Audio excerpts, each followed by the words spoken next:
प्यारे बच्चों, अस्सलामु अलैकुम। मेरा नाम शाजिया है और मैं आपकी उर्दू की टीचर हूँ। आज मैं आपको तीसरी जमात की दरसी किताब का सबक टिड्डे मियाँ की पिटाई का तारुफ दूंगी। तो आइए चलते हैं सबक के तारुफ की तरफ। इस सबक में ये वाज़ेह किया गया है कि चोरी करना एक बहुत बड़ा गुनाह है और हमें कभी भी चोरी के बारे में सोचना भी नहीं चाहिए। और अगर हमें किसी चीज़ की ज़रूरत हो तो हमें अपने बड़ों से वो चीज़ मांग लेनी चाहिए। तो ये तो था सबक का तारुफ। प्यारे बच्चों, आज हम सबक टिड्डे मियाँ की पिटाई की बुलंदख्वानी करेंगे। तो आइए चलते हैं सबक की बुलंदख्वानी की तरफ। सर्दियां करीब थीं।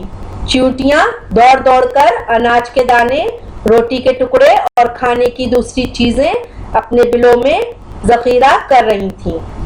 दूसरी तरफ शहद की मक्खियां भी सुबह से शाम तक फूलों से रस इकट्ठा करती नजर आ रही थीं।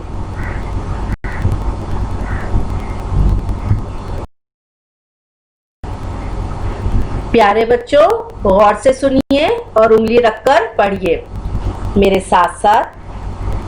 गर्ज के तमाम कीड़े सर्दी से बचने के बंदोबस्त में लगे हुए थे। बस एक टिड्डे मियाँ थे जो अपना वक्त यूं ही गंवाते। तमाम कीड़े उनसे कहते कि यूं वक्त जाया ना करें, मगर वो किसी बात की परवाह ना करते। अपना सारा दिन गप्पे लगाने में गुजार देते।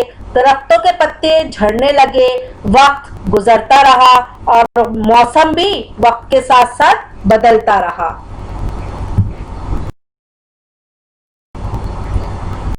आइए अब हम अपने तीसरे पेज की तरफ चलते हैं। आहिस्ता आहिस्ता बर्फ पिघलने लगी। देखते ही देखते हर तरफ सफेद और नर्म मुलायम बर्फ ही बर्फ नजर आने लगी। तमाम कीड़े सख्त सर्दी की वजह से अपने बिलों में आराम से दुबके बैठे थे। टिड्डे मियाँ को रह रहकर अफसोस हो रहा था, काश वो भी पहले ही दरख्तों के पत्ते जखीरा कर लेते। अब तो सारे दरख्तों के पत्ते भी झड़ चुके थे। वो सोच रहे थे कि क्या करें। फिर उन्हें एक तरकीब सूझी। वो उठे और अपने बोरे में से एक बेहोश करने वाला स्प्रे ढूंढने लगे। थोड़ी देर में स्प्रे मिल गया। उन्होंने जल्दी से अपना मेला कुचेला कंबल ओढ़ा और उसमें स्प्रे छुपाकर बाहर निकल गए। बाहर सख्त सर्दी थी। वो अपने मुंह लपेटे छत्ते की तरफ चल दिए।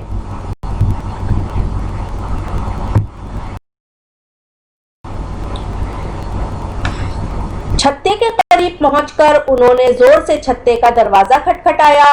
कई बार दस्तक देने के बाद एक मक्खी टोपी और गरम कोट पहने दरवाजे पर आई। कौन है? इतनी सर्दी में यहाँ क्यों खड़े हो या यहाँ क्यों आए हो? टिड्डा मासूम आवाज बनाकर बोला। मुसाफिर हूँ, रास्ता भटक गया हूँ, मेहरबानी करो, मुझे अंदर आने दो, वरना मैं सर्दी से मर जाऊंगा। मक्खी को रहम आ गया। उसने टिड्डे को अंदर बुलाया। बड़ी मक्खी ने टिड्डे को गरम बिस्तर पर बिठाया। दूसरी मक्खी शहद का प्याला भर लाई। टिड्डे मियाँ ने घटाघट शहद पीकर मक्खियों का शुक्रिया अदा किया तो मक्खियों ने कहा, अरे आप अपनी शक्ल तो दिखाएं, मुंह क्यों छुपा रखा है?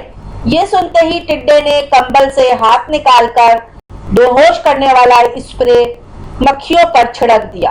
मक्खियों के बेहोश होते ही उसने जल्दी जल्दी से अपनी जेब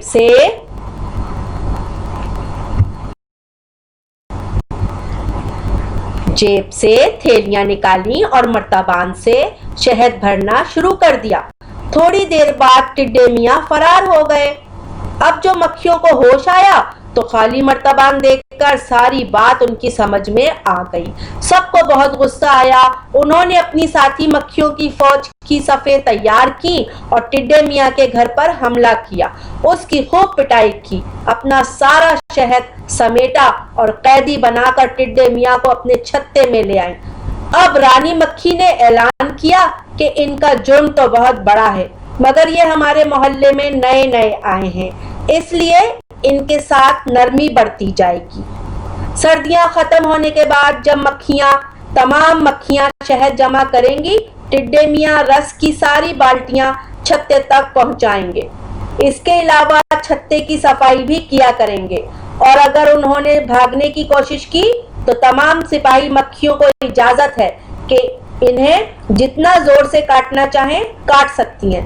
तमाम मक्खियों ने रानी मक्खी जिंदाबाद का नारा लगाया। टिड्डे मियाँ शर्मिंदा खड़े सोच रहे थे, बुरे काम का अंजाम बुरा होता है। देखा बच्चों, ये कितनी अच्छी कहानी थी और कितनी सबक आमोज कहानी थी। तो इस सबक से हमें क्या सबक मिलता है, चलिए आइए मैं आप सबको बताती हूँ और वजाहत करती हूँ। प्यारे बच्चों, इस सबक में इस बात की निशानदही की गई है कि चोरी करना निहायत ही एक बुरा अमल है। चोरी करने से इंसान की इज्जत खत्म हो जाती है और बुरे काम का नतीजा हमेशा बुरा ही होता है।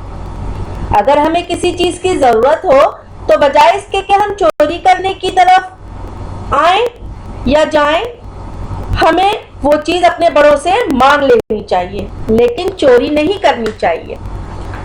तो आपने इस सबक से क्या सीखा प्यारे बच्चों? इस सबक से आपने जरूर ये सीखा होगा कि हमें कभी भी चोरी नहीं करनी चाहिए, और चोरी करना एक बहुत बड़ा गुनाह है। उम्मीद करती हूँ आपको ये सबक अच्छे से समझ आ गया होगा।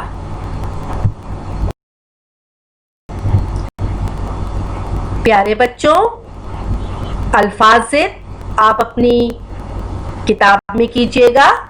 अल्फाज़ जो के पेज नंबर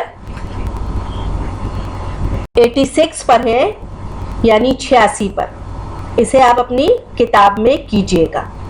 जज़ाकल्लाहु खैरा।